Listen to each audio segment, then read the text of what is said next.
এই মুহূৰ্তত জনাইছো এটি ব্ৰেকিং নিউজ। জুবিন গাৰ্গে ন্যায় নোপোৱা পৰ্যন্ত পালন কৰা নহয় ঈদ। মুছলমান সমাজৰ ডাঙৰ সিদ্ধান্ত।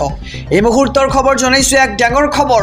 জুবিন গাৰ্গে ন্যায় নোপোৱা পৰ্যন্ত পালন কৰা নহয় ঈদ আৰু মুছলমান সমাজে লৈছে এই ডাঙৰ সিদ্ধান্ত। ঈদৰ নামাজ নপঢ়ে মুছলমান সমাজে। মুখ্যমন্ত্ৰীক প্ৰতিশ্ৰুতি দিলে মুছলমান সমাজে আৰু মুছলমানৰ ঘৰত ঈদৰ দিনা বনোৱা নহয় ঈদৰ পিঠা পনাও আৰু জুবিন গাৰ্গে ন্যায় নোপোৱা পৰ্যন্ত পালন কৰা নহয় ঈদ আৰু আনফালে দীপাৱলীও বৰ্জন কৰিছে একাংশই আৰু মুছলমান সমাজে এক ডাঙৰ সিদ্ধান্ত গ্ৰহণ কৰিছে জুবিন গাৰ্গৰ ন্যায়ত আৰু ঈদৰ নামাজ নপঢ়ে মুছলমান সমাজে। মুখ্যমন্ত্ৰীক প্ৰতিশ্ৰুতি দিলে মুছলমান সমাজে। এই মুহূৰ্তত জনাইছো আৰু এটি ব্ৰেকিং নিউজ ডাঙৰ খবৰ। বাক্সাৰ কাৰাগাৰৰ সন্মুখত ভয়ংকৰ পৰিস্থিতিৰ সৃষ্টি কৰা উন্মত্ত লোকৰ তালিকা হাতত লৈ আৰক্ষীয়ে আৰম্ভ কৰিছে অভিযান। 50জনীয়া লোকৰ লিষ্ট লৈ আৰক্ষীয়ে চলাইছে বৃহৎ অভিযান। এই মুহূৰ্তৰ খবৰ জনাইছো ডাঙৰ খবৰ। বাক্সাৰ ঘটনা সন্দৰ্ভত আৰক্ষীৰ বৃহৎ একশ্যন আৰম্ভ। জুবিন গাৰ্গৰ ঘটনাক একাংশই উদ্দেশ্যপূৰ্ণভাৱে আনফালে নিয়াৰ চেষ্টা কৰিছিল আৰু 9জনকৈ ব্যক্তিক ইতিমধ্যে আটক কৰিছে আৰক্ষীয়ে। আৰক্ষীৰ হাতত প্ৰায় 50জনীয়া এনে লোকৰ তালিকা আহি পৰিছে আৰু গ্ৰেপ্তাৰ কৰা হৈছে আহেলা মিয়া আৰু ৰামিজ আলীক। আৰু কাক গ্ৰেপ্তাৰ কৰিছে আৰু কাৰ নাম আহি পৰিছে সবিশেষ জনাইছো। ৰাডাৰত থকা লোকসকল হৈছে নুৰুল আলম, মহিদুল ইছলাম, মুস্তাফা আহমেদ, শিৱজন আলী, ৰমিজ আলী, আছিক আৰু হৰেকৃষ্ণ পাঠক। আৰু এই লোকসকল কোন জনাইছো। হৰেকৃষ্ণ পাঠক হৈছে এজন প্ৰাক্তন ছাত্ৰ নেতা আৰু আহেলা মিয়া হৈছে এজন ডিভটাৰ, মহিদুল ইছলাম হৈছে ABMCৰ এজন সদস্য আৰু এই সকলোকে এই লোকসকলে ৰাজপথত সৃষ্টি কৰিছিল তীব্ৰ উত্তেজনাৰ আৰু আৰক্ষীৰ বাহন লৈ নিক্ষেপ কৰিছিল শিলগুটি। আৰক্ষীৰ বাহন জ্বলাই দিছিল একাংশ উন্মত্ত লোকে আৰু সংবাদ মাধ্যমৰ বাহন আৰু সাংবাদিকৰ ওপৰত আক্ৰমণ কৰিছিল এওঁলোকে। আৰু ভিডিঅ' ফুটেজ চাই ইতিমধ্যে আৰক্ষীয়ে চলাইছে বৃহৎ অভিযান। জুবিন গাৰ্গৰ ন্যায়ৰ নামত এনে কাণ্ড কৰা কাকো ৰেহাই দিয়া নহ'ব বুলি মুখ্যমন্ত্ৰীগৰাকীয়ে স্পষ্ট কৰিছে আৰু স্পষ্ট কৰি দিছে ৰাজ্যৰ মুখ্যমন্ত্ৰী ডক্টৰ হিমন্ত বিশ্ব শৰ্মাই। বাক্সাৰ ঘটনাৰ সন্দৰ্ভত আৰক্ষীৰ বৃহৎ একশ্যন আৰম্ভ হৈছে। জুবিন গাৰ্গৰ ঘটনাক একাংশই উদ্দেশ্যপূৰ্ণভাৱে আনফালে নিয়াৰ চেষ্টা কৰিছিল আৰু 9জনকৈ ব্যক্তিক ইতিমধ্যে আটক কৰিছে আৰক্ষীয়ে। আহিছো পৰৱৰ্তী খবৰৰ মাজলৈ। হাফলঙৰ জেলত সোমাল অমৃতপ্ৰভা মহন্ত আৰু শেখৰ জ্যোতি গোস্বামী। 5 ষ্টাৰ হোটেলত থকা শেখৰ জ্যোতি গোস্বামী আৰু অমৃতপ্ৰভা সোমাল এতিয়া হাফলঙৰ এটা সৰু কোঠাত। এই মুহূৰ্তৰ খবৰ জনাইছো সমগ্ৰ ৰাজ্যবাসীক। অৱশেষত জেলত সোমাল অমৃতপ্ৰভা মহন্ত আৰু শেখৰ জ্যোতি গোস্বামী। হাফলঙৰ জেলত কটকটীয়া নিৰাপত্তাৰে লৈ যোৱা হ'ল 2 অভিযুক্তক। টালি টোপোলা লৈ জেলৰ ভিতৰত সোমাইছে শেখৰ জ্যোতি গোস্বামী আৰু অমৃতপ্ৰভা মহন্ত।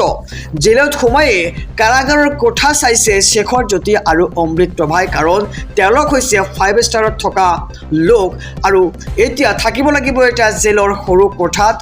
আৰু জুবিন গাৰ্গৰ মৃত্যুৰ ঘটনাক লৈ এই 2 অভিযুক্তই মিছা মাতিছিল আৰক্ষীক, বাৰে বাৰে বিপথে পৰিচালিত কৰিছিল তদন্তকাৰী আৰক্ষীক।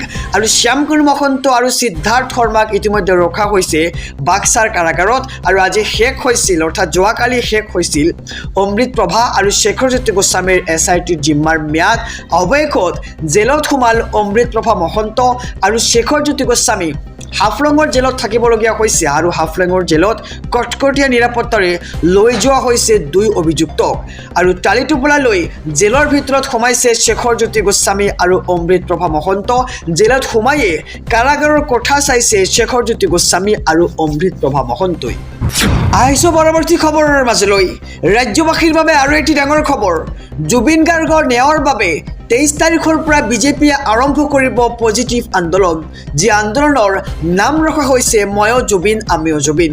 এই মুহূৰ্তৰ বিস্তাৰিত খবৰ জনাইছো সমগ্ৰ ৰাজ্যবাসী। গতিকে খবৰটি দিয়াৰ আগতে যদিহে আপুনি চেনেলটোত নতুন তেন্তে ছাবস্ক্ৰাইব কৰক আৰু যদিহে এতিয়ালৈকে ভিডিঅ'খনত লাইক কৰা নাই ভিডিঅ'খনত লাইক কৰি কমেণ্ট বক্সত লিখক #JusticeForJubin Garg। জনাইছো খবৰ। জুবিন গাৰ্গক লৈ বিজেপিৰ বৃহৎ পদক্ষেপ দেখিবলৈ পোৱা গৈছে। বিজেপি বিধায়ক আৰু প্ৰতিটো সমষ্টিত একোটাকৈ প্ৰতিমূৰ্তি নিৰ্মাণ কৰা হ'ব জুবিন গাৰ্গ ভূপেন হাজৰিকাৰ নামত নিৰ্মাণ কৰা হ'ব সংগীত বিদ্যালয় আৰু বিজেপিৰ উদ্যোগতে হ'ব এইসমূহ কাম বিজেপিৰ প্ৰতিজন সদস্যই নিজৰ ঘৰত এজোপাকৈ নাহৰ গছ লগাব আৰু বিজেপিয়ে 23 তাৰিখৰ পৰা এটা পজিটিভ আন্দোলন আৰম্ভ কৰিব যাৰ টেগলাইনে হৈছে ময়ো জুবিন আমিও জুবিন আৰু মন্তব্য কৰিছে ৰাজ্যৰ মুখ্যমন্ত্ৰী ডক্টৰ হিমন্ত বিশ্ব শৰ্মাই জুবিন গাৰ্গক লৈ বিজেপিৰ বৃহৎ পদক্ষেপ দেখিবলৈ পোৱা যাব 23 তাৰিখৰ পৰা বিজেপিক বিধায়ক থকা প্ৰতিটো সমষ্টিত একতাকৈ প্ৰতিমূৰ্তি নিৰ্মাণ কৰা হ'ব জুবিন গাৰ্গৰ আৰু জুবিন গাৰ্গক লৈ বিজেপিৰ এই পদক্ষেপ দেখিবলৈ পোৱা গৈছে আহিছোঁ অনেক খবৰৰ মাজলৈ ৰাজ্যবাসীৰ বাবে আৰু এটি ডাঙৰ খবৰ ছিংগাপুৰ আৰক্ষীৰ প্ৰতিবেদনক লৈ মুখ্যমন্ত্ৰীৰ প্ৰথমটো প্ৰতিক্ৰিয়া অসমৰ ৰাইজৰ কমেণ্টত অসন্তুষ্ট হৈছে ছিংগাপুৰ চৰকাৰ এই মুহূৰ্তৰ খবৰ জনাইছোঁ SB অসম মিডিয়াৰ সমূহ দৰ্শকক ছিংগাপুৰ আৰক্ষীৰ প্ৰতিবেদনক লৈ মুখ্যমন্ত্ৰীৰ প্ৰতিক্ৰিয়া 21 তাৰিখে অনুষ্ঠিত হ'ব অসম আৰক্ষী আৰু ছিংগাপুৰ আৰক্ষীৰ এক ৰুদ্ধধৰ বৈঠক তাৰ পিছতে স্পষ্ট হ'ব ছিংগাপুৰ আৰক্ষীয়ে জুবিন গাৰ্গৰ ঘটনা সন্দৰ্ভত কৰা তদন্তৰ কথা ছিংগাপুৰৰ ৰাজনৈতিক নেতালৈ সামাজিক মাধ্যমত অসমৰ পৰা গৈছিল বহু মন্তব্য যাৰ বাবে অসন্তুষ্টি প্ৰকাশ কৰিছে ছিংগাপুৰ চৰকাৰে আৰু ইয়াৰ সমান্তৰালকৈ অসম চৰকাৰৰ জৰিয়তে সকলো অসমবাসীলৈ সামাজিক মাধ্যমত কমেণ্ট নকৰিবলৈ আহ্বানো জনাইছে ৰাজ্যৰ মুখ্যমন্ত্ৰীগৰাকীয়ে আৰু ৰাজনৈতিক নেতাৰ টুইটাৰ ফেচবুকত মন্তব্য নকৰিবলৈও এক প্ৰকাৰ আহ্বান জনাইছে ৰাজ্যৰ মুখ্যমন্ত্ৰীগৰাকী কাৰণ কমেণ্টৰ জৰিয়তে এইবাৰ ছিংগাপুৰ চৰকাৰে অসন্তুষ্টি প্ৰকাশ কৰিছে আৰু 3 মাহৰ পিছত তদন্ত ৰাজহুৱা কৰাৰ প্ৰতিশ্ৰুতি ছিংগাপুৰ আৰক্ষীৰ 20 তাৰিখে ছিংগাপুৰলৈ ৰাওনা হ'ব SITৰ এটা বিশেষ দল মুন্না প্ৰসাদ গুপ্তাই সাক্ষাৎ কৰিব ছিংগাপুৰ আৰক্ষীক আৰু ছিংগাপুৰ আৰক্ষীৰ প্ৰতিবেদনক লৈ মুখ্যমন্ত্ৰীৰ প্ৰতিক্ৰিয়া আহি পৰিছে 21 তাৰিখে অনুষ্ঠিত হ'ব অসম আৰক্ষী আৰু ছিংগাপুৰ আৰক্ষীৰ এক বিশেষ বৈঠক আহিছোঁ পৰৱৰ্তী খবৰৰ মাজলৈ ৰাজ্যবাসীৰ বাবে আৰু এটি ডাঙৰ খবৰ বিগ ব্ৰেকিং নিউজ আইন হাতত তুলি ল'ব খোজাসকলক সকিয়নি গৰজি উঠিছে সদু অসম উকিল সন্থা এই মুহূৰ্তৰ খবৰ জনাইছোঁ এটি ডাঙৰ খবৰ বাক্সাৰ ঘটনাক গৰিহণা সদু অসম উকিল সন্থাৰ এনে ঘটনা ঘটি থাকিলে সমগ্ৰ বিশ্বই অসমক হাঁহিব আইনৰ ওপৰত বিশ্বাস ৰাখিব লাগে জনতাই আৰু আইনৰ ওপৰত বিশ্বাস যদি নাৰাখে তেন্তে কেনেকৈ সম্ভৱ হ'ব জুবিন গাৰ্গৰ ন্যায় তাক লৈ এক ডাঙৰ মন্তব্য আগবঢ়াইছে সদু অসম উকিল সন্থাই বাক্সাৰ ঘটনাক গৰিহণা দিছে এতিয়া উকিল সন্থাই সংবাদ মাধ্যমৰ ওপৰত কৰা অত্যাচাৰ ক্ষমাৰ অযোগ্য জুবিনৰ আবেগৰ আঁৰ লৈ